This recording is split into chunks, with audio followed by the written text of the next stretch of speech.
You are here. We are here. It's Your Business, brought to you by the Bold Business Podcast. We are talking about what it means to navigate today's ever-evolving business landscape. We are your go-to choice, and source, and there's probably a third word I could add in there. I'll stop there though.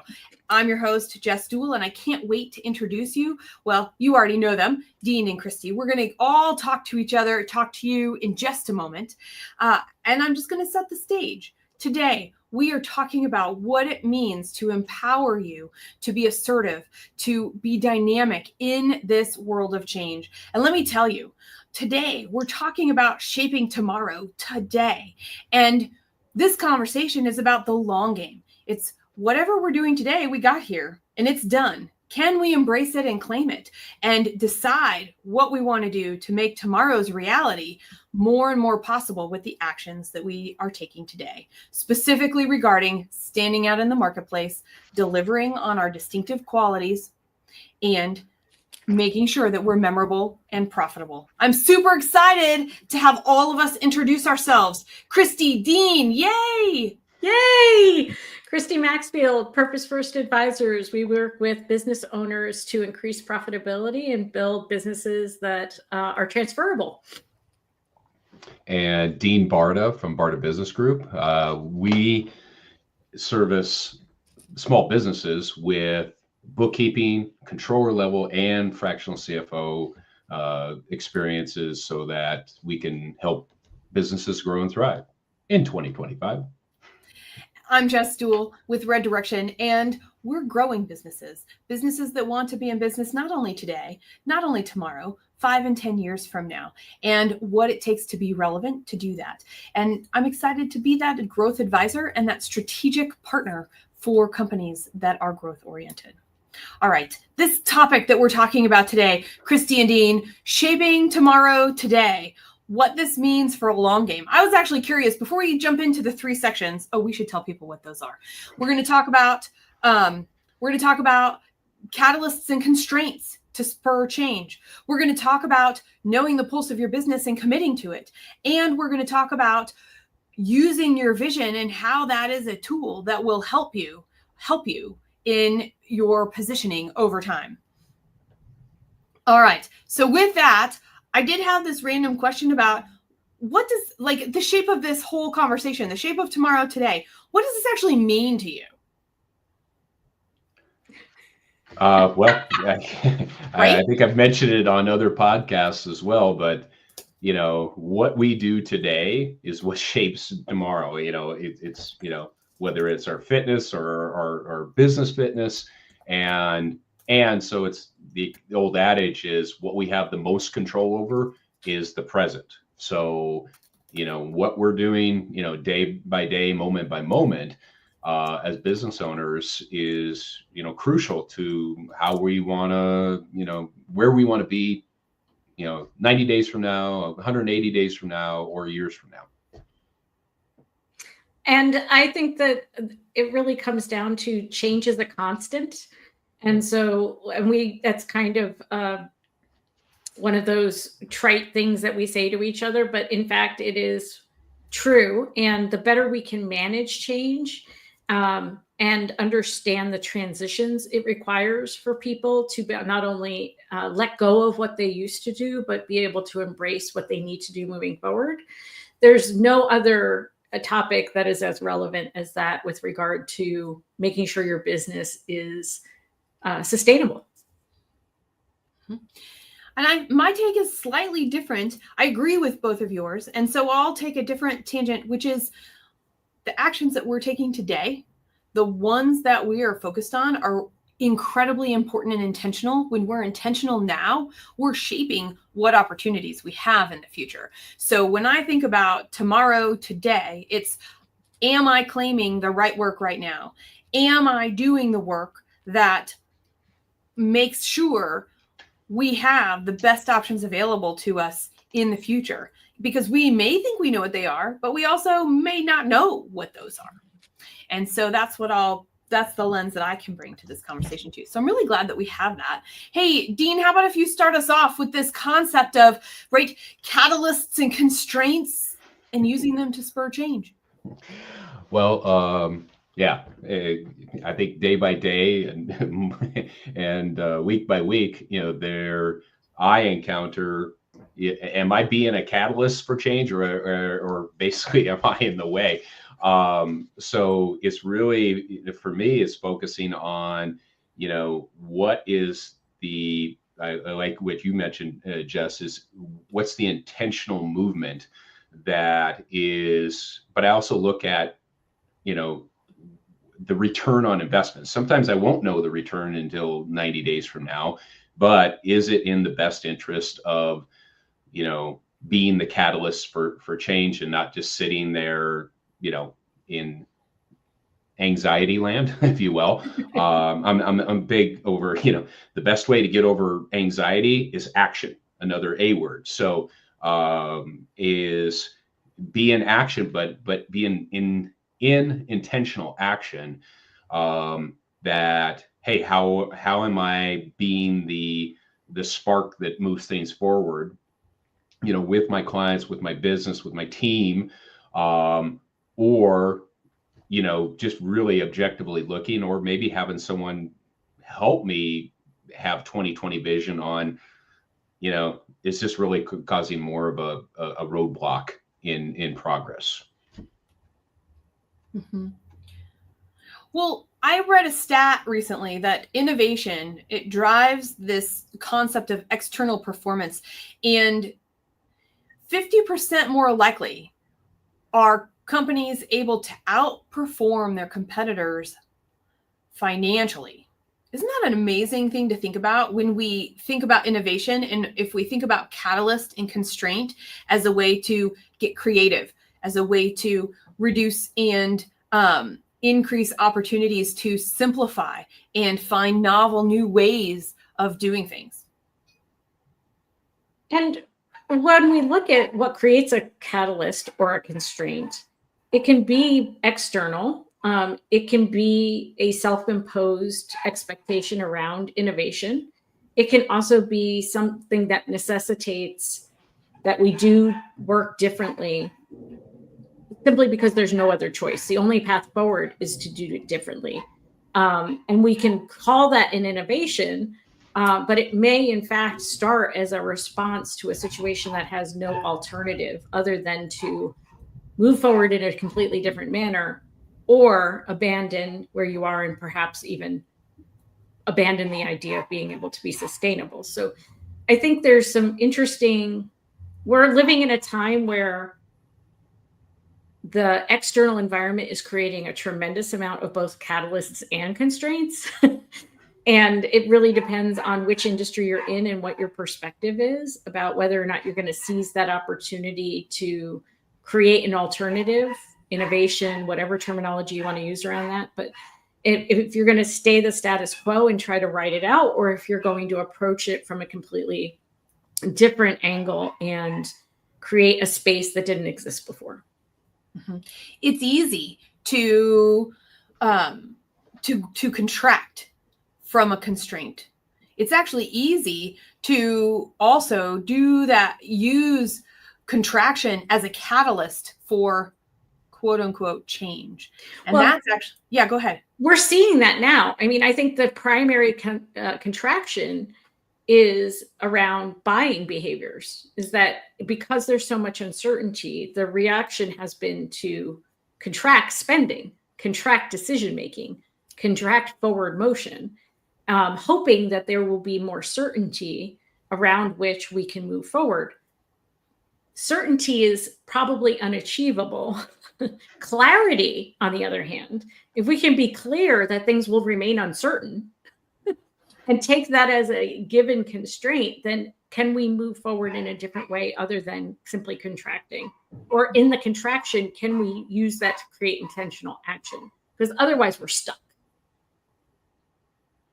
Yeah. I mean, just the tapping into the motivation, and like you mentioned too, Jess, is innovation. I think that's, it goes back to what I mentioned about just being in action and in intentional action. But yeah, it's I feel like, and at least my experience working with different businesses and being in businesses going all the way back to 9/11, that it was our finest hour of innovation, and as a team deciding on how do we go forward, and what can we do versus what we can't do. I think restaurants during COVID were an excellent example of how do they the takeout and all that, and I know restaurants that said nope, not going to do it, just shut up. They shut the shop down early on, and they just decided that was the best move for them. But it might have been more of a personal decision. They were going to close anyway, or do something different. But I don't think there's a wrong answer. It's what's more effective for your business and for yourself. Mm-hmm. It's interesting. I was having a conversation earlier today, and the person that I was talking to, he said everything, because I was asking him about controllables, and he said everything is in my control. And I thought that was really interesting. And I said, well, how do you apply that to an organization? Is everything really in an organization's control? And he said, yes. And we talked about it more. And the gist and the outcome was actually interesting in the sense of here's why. We can choose what to do. We are intentional with that choice. Kicking the can down the road is a choice. Putting it on the shelf is a choice. Ignoring it is a choice. Doing something about it is a choice. Doing something with intention is also a choice. And every time we have choice, we have some semblance of control, even if it seems that it's bad or worse, even if it's not quite good and neutral. We get to understand. And how cool is it that then taking this concept of, well, where do we want to be going? What is exciting to us? What do we still have to look forward to amidst all of whatever else might be going on? And then choosing, this is the best action right now. And I think that also takes into account the fact that, yes, you can choose how you want to show up, right? You can choose how you may not be able to choose how you're feeling about the catalyst or the constraint, but you can choose how you respond to it, how you decide to take that information and what it means to you. In general, most people aren't that self-aware. And so the more we can do to help business owners increase their self-awareness about why they're reacting the way they do, and then be able to step back and actually say, that's comfortable for me as an individual to step back, to contract, to hesitate, to not take action. But is that what's best for my business? And can those two things be different? Can my personal reaction might be, I'm going to spend less at home, and I'm going to watch my budget, and I'm going to save more money. But can I bring a different mindset to my business where, in fact, I might be called upon to deploy resources more aggressively to take advantage of an opportunity that this uncertainty has created in the market, where I'm taking a greater risk because there is so much uncertainty, but I also know that there's a higher cost to inaction. So that level of self-awareness, I think, can be very challenging for anyone, but most certainly if there's a way that you as an owner respond in your personal life that may or may not be helping you in your business decisions. Mm-hmm. Yeah. Another A word, accountability, hasn't been said yet, has it? We were talking about A words before. I'm like, I got one right here. And it's interesting because I think accountability is a little bit of taking responsibility. And if we can all agree that if we're going to take responsibility for the actions and the choices that we've made, whether we were aware or not, whether we're becoming aware, whether we're having a good day or a triggered day, because we get to do that as being human. So what do we do next? And accountability is a little bit of that. Do I like what happened? Did we handle that well? How much off track did it take us? What came out of this? And is there some new idea or some passing thought that actually can make a big difference in what we're doing? That's interesting because I think about, okay, if we play the scenario out and I'm the owner and I decide to do nothing, will I feel comfortable being and owning the accountability for that decision if down the line my inaction proved to be the wrong choice, right? And so would I be willing to stand in that space and say, I made the best decision I could at the time. In hindsight, it was a disservice to the organization not to take action, and I own that responsibility. And on the same hand, that I chose to take an action. It was risky and uncertain, and I own that was the right choice at the time. So it's easy to take the wins, right? It's harder to take the losses. And I think playing through, could you see yourself taking accountability and responsibility for your choice, regardless of the outcome, because you feel confident that you used your best judgment, the amount of the information that was available, and you weighed the consequences. And you're willing to stand in whatever the outcome is, knowing that you made an intentional, conscious decision rather than letting the circumstances run roughshod over you. Mm-hmm. Yeah, I think that's well said, Christy, because I mean, I can just look at, my own life and, probably have like about 400 examples of this, is that, and it all came down to, that was the best decision I made at that time based on the knowledge and experience and feedback that I had at that time, and, I'm clean with it because, yeah, because I didn't have the opportunity to have 20 years down the line, hindsight, to help me in something that happened in 2005. So I think just being clean with the decision as well, and saying, okay, I'm going to do all my due diligence on this, and live with the consequences and just make the best decision. And if it turns out great, yes. If it doesn't, then it's just another learning opportunity. And somewhere along the line, that learning opportunity may benefit in a different opportunity. So, that makes me think of the pulse of business, right? And it makes me think of, what are we actually willing to do? And we've been talking a little bit about that in the catalyst and the constraint piece. And I've really been thinking hard about this pulse of business, because I talk about it a lot. I talk about how to do it a lot. I talk about the outcomes of it. When push comes to shove and we feel like we have we have all these competing priorities, or we have lack of time, or we've been stretched too thin and we're held in this taut space so long, we can't be responsive when we used to be able to, or as much as we have ever been able to be. And this is the time we actually need it more than ever before.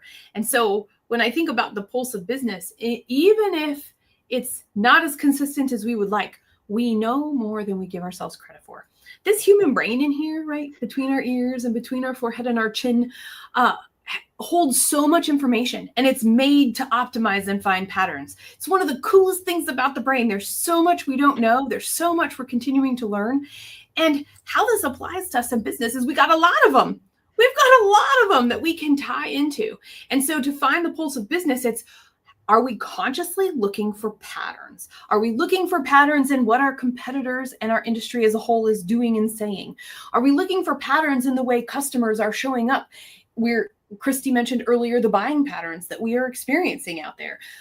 It could also just be the way they're talking to us, the features they're asking for, the ways that the problems that they're trying to solve out there. And then on top of that, you have this whole other piece of, well, what does our team have? Where are our strengths and our weaknesses? Because if we know our strengths and our weaknesses, and we have some concept about what our customers and our competition and our industry is doing, well, now we have all the basic elements of a strengths, opportunities, weaks, and threats assessment that allows us to go, okay, I know what we can control. I'm going to say we can choose that this is an outside of our control. And we really want to focus on these. Or we are in a place, it feels really crazy out there. We want to mitigate as many threats as possible. Or we are in a place where if we don't expand our strengths, we are going to get external threats. And so we spend the time there. And it is a tool All of those patterns being synthesized into regular conversation and being able to be shared across many brains means we just have that much more information to go, oh, we actually have more information than we realized. It might not come to us in a pretty report. All the data is there. The feeling is there. The sense is there. And will you claim the essence of a sense and ask a different question to validate it? And that is something that helps us keep the pulse of our business, which is so necessary in shaping tomorrow today, because we know what the right next step is, even if it's just to get us to that next decision. I've been reading a book called Managing Transitions. It's not a new book. It's an older book. And part of the idea behind it is that we used to actually need change agents in organizations because they were so accustomed to doing what they did, and change was happening at a slower pace globally, that you could do the same thing for a longer period of time. And there needed to be a catalyst and a literal person to catalyze change within organizations. But if you now flip, and change is so constant, and I think AI is a good example of this, just to be able to keep doing what you're doing, you are going to have to change how you do it, because the table stakes have changed, and they changed really quick, and they're going to keep iterating very quickly. So now the thing you used to do with 2 humans, maybe you'll do with 1.5 humans and more technology. But choosing not to change and integrate AI in the appropriate way for your industry, even the most highly regulated and constrained industry, choosing to do nothing means that you're actually undermining the status quo. So if your whole goal is just to keep things the same way they are, you actually have to change in order to keep things the same, if that makes any sense at all. It makes complete sense. And it's counterintuitive. And it's the reality, because you're right. So for everybody out there who's like, I don't want to innovate, I don't want to be on the bleeding edge of my industry, I don't want to be an industry leader who's bucking the trend. Great. You don't have to do any of those things, but you still need to change, because the way we do business is so rapidly evolving that just to stay the same, you have to do something different. And that's like, that. It is the stat that I found about that, because, you know, I like to have a little bit of data here. 52% of Fortune 500 companies have either gone bankrupt, been acquired, or ceased to exist because of a lack of innovation. This came from the Wild newsletter, and it's historical Fortune 500 company data. Isn't that amazing to think about? It is. I just, Kodak, Blockbuster, you name it. And one of the things I think about, as far as, the pulse or just innovation, is I draw from different industries. Okay. So I can learn, something that's being innovative in a certain industry and apply it to a separate industry and I used to do it when I was in the travel industry. I'd pull it from other service-based businesses, like, hey, that's a direct correlation here. And I'd never thought about it before, but, it's pulling, it doesn't have to be within the same ecosystem of the industry. You can learn a lot from, you name it, the kind of industry, it could be whatever your business might be in, that I'm going to pull some gold nugget from some other industry that's doing innovative things. So it's an opportunity because I think it just sucks not, just to stay in one place. I mean, and maybe it's just I've been a business owner long enough. I'm just kidding. The uncertainty is the norm. So, and that's not easy for a lot of people. And some days it's not easy for me either. Right. For sure. What I also think is interesting about what you were talking about is that the innovation, whatever that innovation is, can come from a variety of different sources.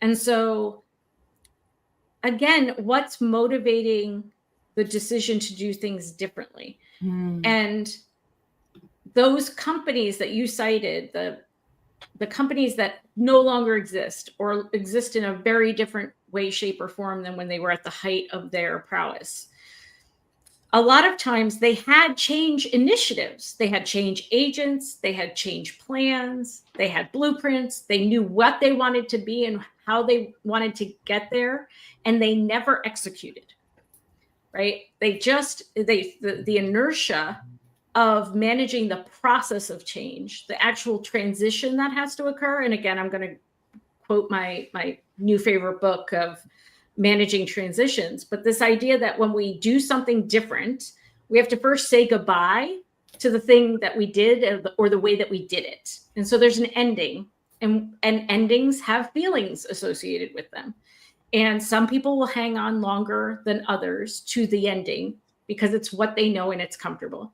And then we enter this neutral zone where things are neither the same as they used to be, but they're also not fully changed yet. And we haven't fully adopted the new way of doing something.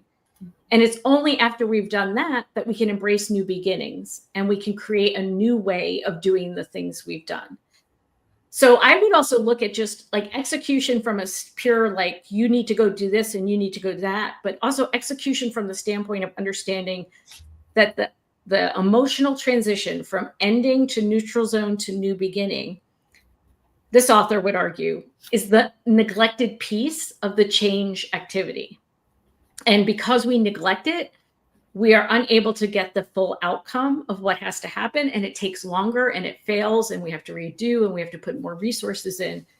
Because quite frankly, we think that the managing the emotional piece of endings and beginnings is a waste of time and slows us down. But in fact, not managing it actually costs us more in the long run. Absolutely. Mm-hmm. You know, that's really interesting. Makes me think of the good, bad, the ugly, and the pretty, right? To your point that you said earlier, Christy, where you were like, we're really good at claiming the wins, but we're not really good at claiming the other. Right.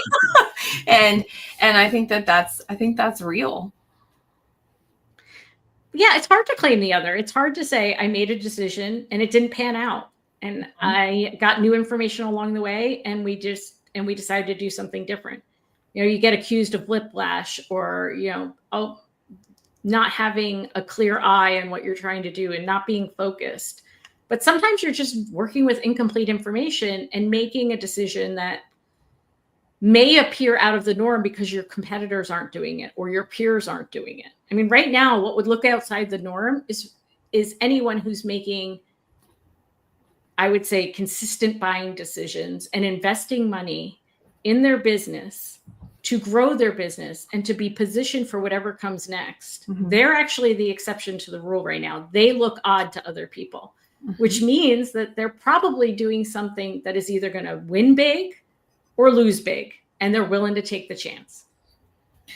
So I have a question for both of you, and this is about what we do, right? We're all advisors in different ways to companies. And when we think about keeping the pulse of the business, that is something that I know I've always thought about having an external person, whether that's informal or formal peer group or board of directors or advisors for your business. So I want to know, how do you as an advisor show up to help a company keep the pulse of their business? I ask a lot of questions because, even though me and my team have experienced a lot of different industries, a lot of different situations, every single entity is different. And it's a learning opportunity for me. But a lot of it is asking the questions so that the realization about how that organization can get closer to the pulse of their company is theirs and not mine, because that's, to me, a lot more empowering if they go, they have that aha moment, rather than me just feeding the answer to them, which may or may not be correct, because they're more intimate with their organization than I am, but I can ask the pointed questions to get them there so that they come to that realization. But that's been my approach. Absolutely, 100% asking good questions and pushing on assumptions. So one of the questions I often ask is there a reason why we're not fill in the blank? Like, we would really love to, and they go on and on about the thing that they would love to do. And then the question becomes, is there a reason why we're not doing it? And usually there's not one that they feel comfortable enough defending to stay in the space of not doing it. Right. And again, to Dee's point, I didn't tell them that it was the right thing to do. I may not have even identified the opportunity, but I've asked the question of, if you are so sure that this would have benefit and would be a good thing for your business, then why are we not doing it right now? I would say my role is also a mirror, because once you've asked those questions and you get an idea of what the owner is trying to really build, not just from a financial standpoint, but from a legacy standpoint, then when they come to you with issues that they want to work through and questions that they're trying to answer, you can use that vision for the future as the lens to look at the opportunity through. And you can also mirror back to them what they said they wanted, so they can evaluate, is that still what I want? Is that still what's important to me? And I think actually introducing the ideas that might lead them to take what they would consider change is also the role of an advisor, to offer a counterpoint in some cases that says, there's a different way we might be able to do this. And is that something you want to explore? Yeah, mine is similar. And I start with a pause. If somebody comes to me that I'm working with, my first question to them is, are you working with your president retreats? And in other words, that would be CEO time or dedicated deep work time, whatever that phrase is to you. In my world, that's a president retreat. And if the answer is yes, I will question in a certain way. And if the answer is no, I will hold the pause first. And we will figure out what the status, what the reality is, what is emotion, what is fact, what is where the unclarity exists, and then be able to find the right questions to ask. And so we all have questions in common. And I go one step further as well, because the work that a company needs to do to be where they're at, to do the growth that they want to do, they can't be the same that they are today to get to where they want to go. And we've already established that in some other words, I think, in this conversation. And so if we think about that, and at the same point in time, when we think about change, it can be really hard, because the mid-market companies that I'm talking to, they're like, I don't have the time, energy, or resources, neither does anybody else here, to actually do change and start over. And there are two things about that where I know I am different as an advisor. The first is, what got you here is worth celebrating. What got you here, there is some strength, and it's probably part of your unique selling proposition. It's probably part of the market share that you already have. And so if you let it go, you're putting more at risk for the idea of change than actually changing for the right reasons. And so I'm all about keeping our strength. The second piece, let me see if I can find it, because I got really excited about that. And I know I had to when I started. It happens sometimes. As advisors, we often help people find their train of thought, and are very, very pleased when others indulge the fact that our trains can get off the track too. Right? Totally and completely. That's exactly right. So I don't even know what the second thing, actually, I think I do. It is about being consistent in the time that we are taking, because we can't give ourselves the time to check the pulse of our business, to figure out what questions are the right questions to ask, because there's a lot of questions we can ask, but we want to ask the ones that we need right now to do that growth and to stick through that over time and be willing to allow them to change. But if we don't pause, if we don't take our present retreat, if we don't really evaluate what we've got going in our business and understand our priorities on a week-to-week basis, it gets a real hard, real quick to know what actually is the catalyst or the constraint we might be working with.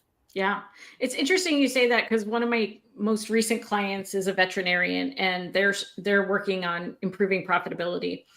And they're up against big firms, PE-backed veterinary establishments so have a lot of money they can throw at marketing and a lot of money they can do for patient acquisition. And so it goes back to what are the fundamentals that we need to make sure are running optimally. And we identified a lot. And they actually embraced working on a lot of things simultaneously. They also have a really great clinic software that gives them all sorts of data points. And they shared some of those reports with me. And my question back to them is, when you look at this report, what does it tell you? And they're like, I don't really know.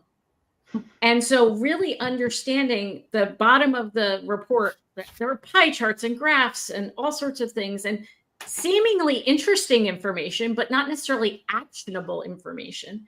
And then there was a bunch of like miscellaneous KPIs at the end. And so I asked them today, I want you to review the KPIs. They're in there because this is an industry software and the industry has said these are things worth paying attention to.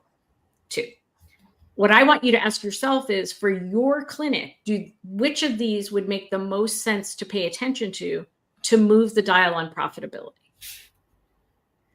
And really focus on that, because if we're trying to monitor all of them, we can't. If we're trying to change behaviors around all of them, we can't. But we know what success would look like making progress towards improved profitability from X% to Y%. And so if we choose a KPI that we think has the greatest potential, if we put time and energy and tactics around it, then we can measure whether or not what we're doing is getting us the outcome we want. Well, and that's what I like about that approach too, is, and you probably have experienced this with your clients as well, is, sometimes the best solution is the simplest solution. Mm-hmm. It is, because you can look at, there's all these different options, or reports or whatever. And when, sometimes it's just one report or two reports, or, hey, let's just go out and have a better, personal connection with our clients, that it feels good. And, to me, personal connection, you never go wrong with it, really. And especially in this, day and age of lots of options and, drive-by relationships, let's say.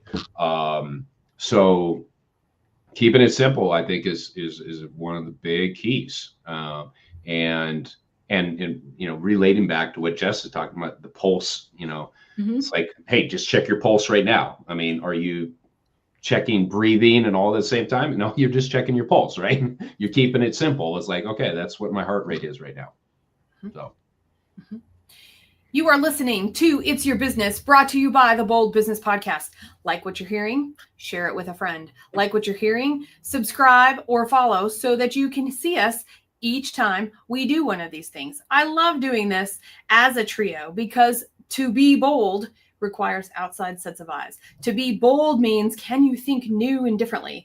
And I'm your host, Jess Duell with Red Direction, and with me is Christy Maxfield with Purpose First Advisors. We help business owners build profitable and transferable businesses. And Dean at Barta Business Group, from fractional CFO to controller to bookkeeping for small businesses. Make sure that you leave a comment, share your conversation, because it's through our conversations together outside of this that you are listening and watching to that actually make the change happen, that spark what we can do so that we can continue to act boldly. Okay, so far, why now? We're talking about this now because our actions today impact the future. And when we are faced with high stress, uncertainty, it makes it harder to take action, yet the actions then almost matter more. So can we take a step back? Can we look so that we can make sure we are moving forward? We are looking strategically at our marketplace positioning, at the distinctive qualities that we have within our organizations to help us connect with continue to serve and adapt with our changing buyer expectations. So far, Dean led the conversation about catalysts and constraints that spur change. I just led a section about the pulse of business and what you're really willing to commit to and staying clear about that. And now Christy's going to lead us into this concept of how do we use our vision and use that in a way that allows us to become the change. Well, for a lot of business owners, when they're asked, what are you building?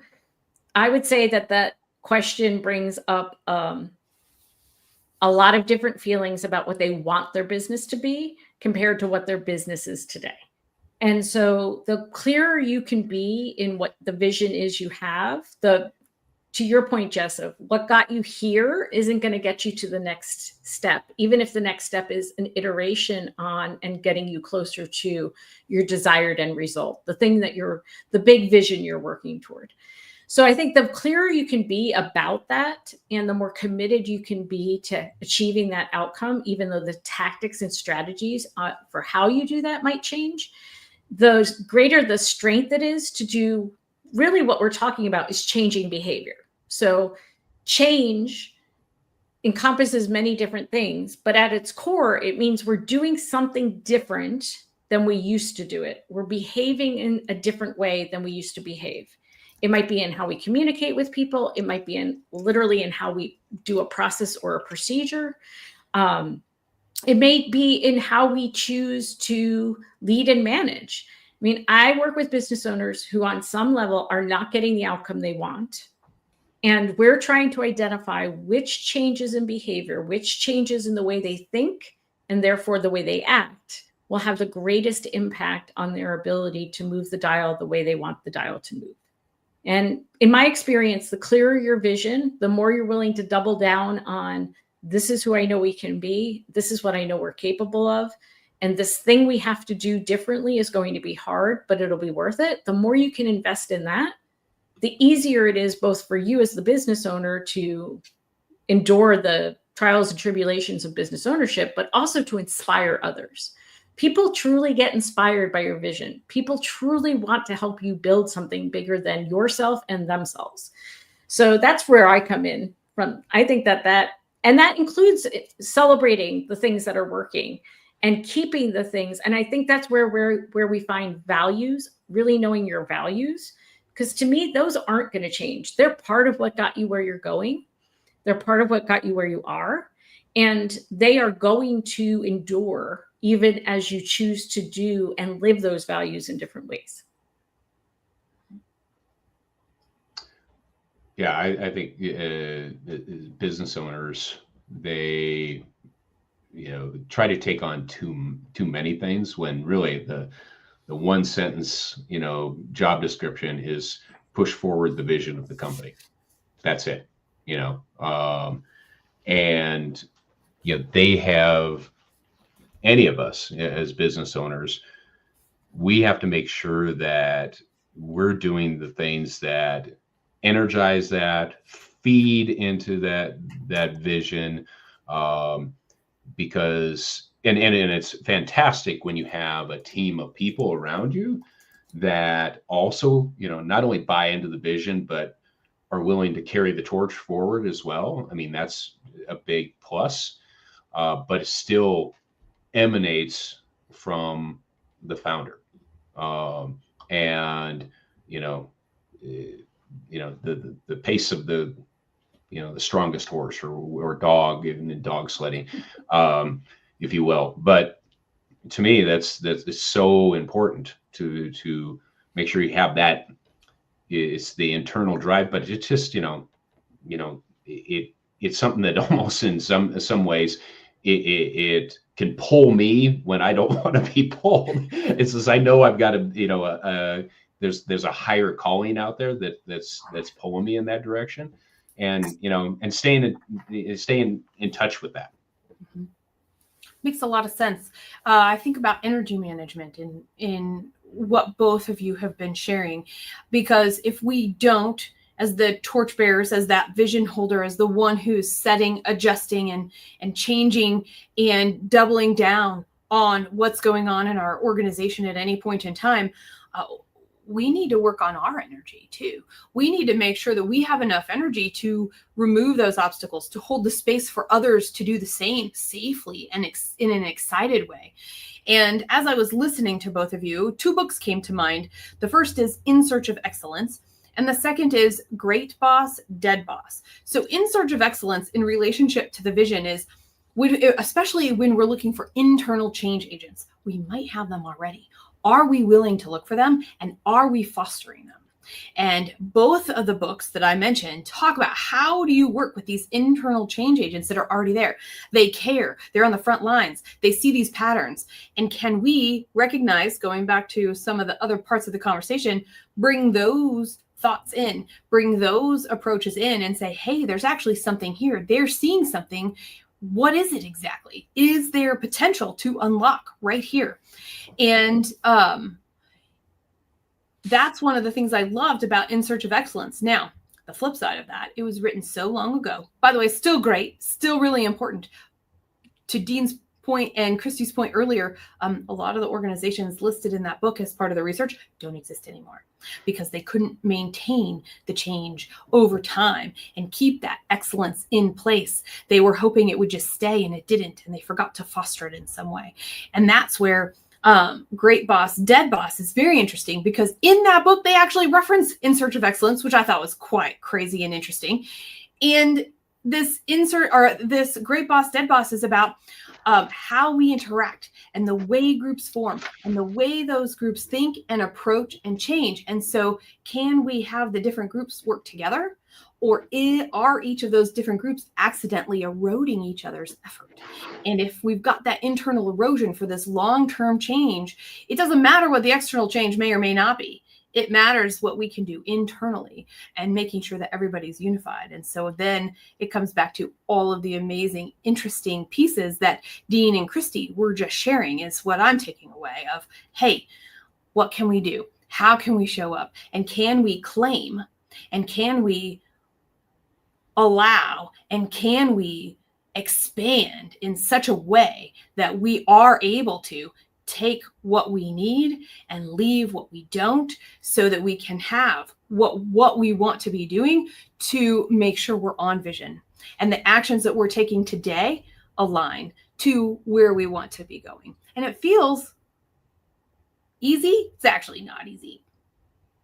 I don't know what you two think, but I don't think it's not easy. And I think what we have to remember is, like you touched upon the idea that you're taking people through the process and the journey. You're inspiring them with the vision, and you're giving them the opportunity. You mentioned earlier, Jess, that like find the change agents and cultivate them in your business.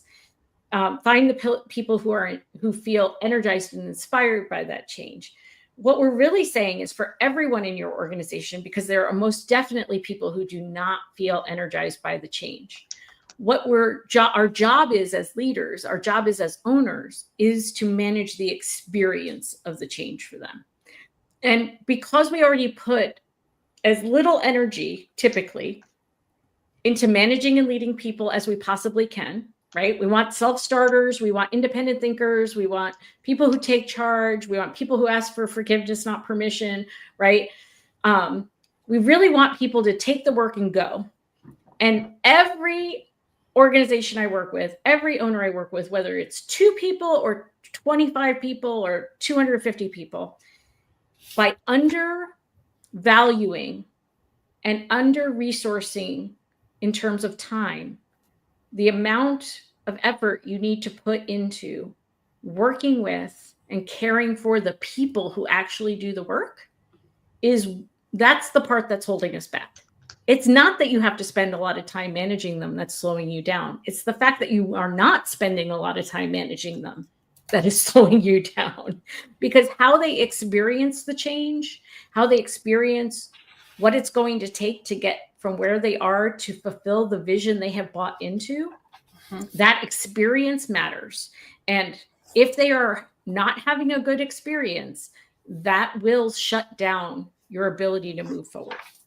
So I think in some ways we're curating. Yes, we should identify those individuals and we should maximize their capacity to advance change from where they are in the organization. And I think we also just have to acknowledge that unless we are very intentional about how we manage the change experience, we're going to see setbacks and it's going to go slower and be more painful than we would like it to be. Okay, I want to know, what has your biggest takeaway been from today? Mine is that my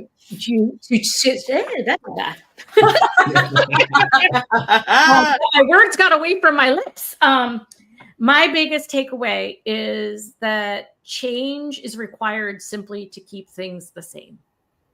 Mm-hmm. And I would say mine is really, keeping things, simple and simple, but yet innovative. And you can do that without, a whole lot of complexity. But the key is really, moving forward with whatever direction you have. And it's okay. Don't be too tight about the results. Just make the best decision you can in the moment. And I think my biggest takeaway in our conversation, the thing that stuck with me most, is looking outside the norm. That is where a lot of magic exists, and that is where a lot of the best questions will come from, and that is where a lot of the opportunity to reflect and make the next best choice will emerge. You are listening. Cool. I know, right? We did it again. You're listening to It's Your Business, brought to you by the Bold Business Podcast. Until next time.